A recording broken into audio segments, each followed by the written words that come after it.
if you need anything, just ask for Lucia. Sige ha, sir.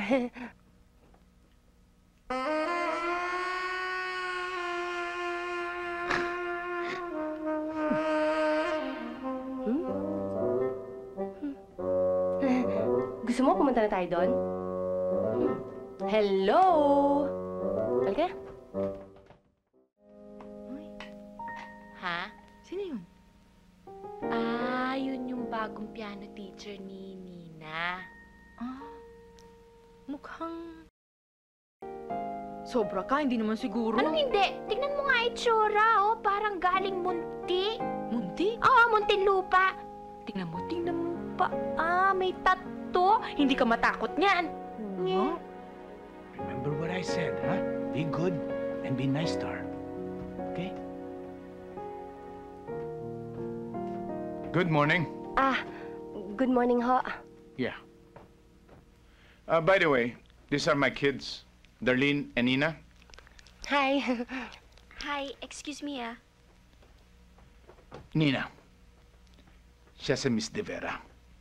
Siya magiging music teacher mo. Okay? Hi, Nina. You can call me Sam. Anyway, if you need anything, just ask for Lucia.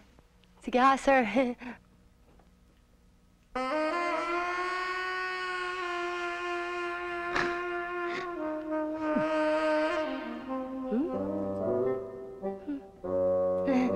Gusto mo pumunta na tayo doon? Hello? Halika. Sabi ng daddy mo sa akin, marunong ka na raw mag-play ng piano kahit konti. Sige nga, mag-play ka nga ng piyasang alam mo. Okay. Okay. Marunong ka bang bumasa ng notes?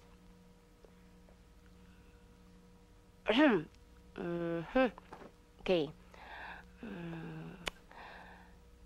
Kilala mo ba si Mickey Mouse? Kilala mo si Mickey Mouse?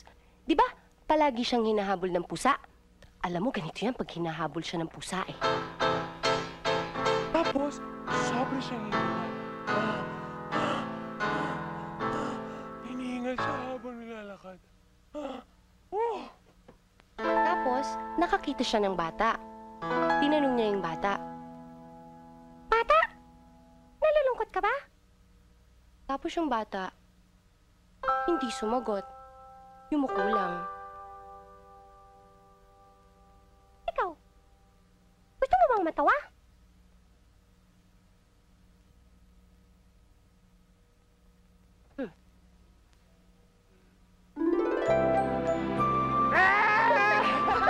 Ano nasa ilong mo? Sam, hiniram ko tong jacket mo, Bagay kasi sa outfit ko, eh. O sige, okay lang. Paalis ka na?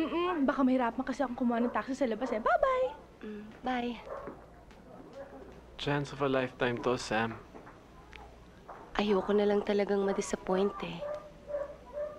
Pass na muna ako dyan. Pero hindi kompleto ng banda kung wala ka. Arnel, ikaw nga itong madalas magsabi sa akin na pag nandyan ang pagkakataon, sunggab ka agad. Ang hindi ko maintindihan kung paano mo may pagpapalit ang banda dun sa pagtuturo. Wala naman ako ipagpapalit eh. Gusto ko lang naman talagang malaman ng ibang options ko pa sa buhay. O kung meron nga ba akong ibang options. Eh kung mawala ang banda, saan ako pupulutin?